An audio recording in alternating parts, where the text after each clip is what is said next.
Can we download and install Talkie Soulful AI on our iPhone? Hello guys, this is Atticus and welcome back to another tutorial video. In today's video, we'll try to find out if we can download Talkie Soulful AI on our iPhone. So without any further ado, let's dive right into it. So the first step is obviously heading over to our App Store and searching for Talkie Soulful AI.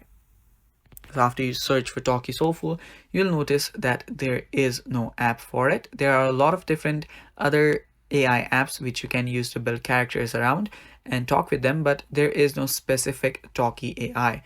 So the reason for that is that the Talkie Soulful AI has been removed from Apple's App Store, and now that was due to technical reasons, which was unspecified. But what you can do is you can actually head over to your browser and search for Talkie Soulful. And after you search for Talkie Soulful, you will actually see Talkie Soulful's website, which you can use on your browser itself. So first, just log in into your account and then just use it as you'd like. As you can see, you can sign in and use it. So yeah, I hope this answers your question that you cannot actually delete Talkie Soulful AI on your iPhone, but you can use its web version on your web browser. Thanks for watching guys, that's all for today's video. Stay tuned for more and bye bye, take care.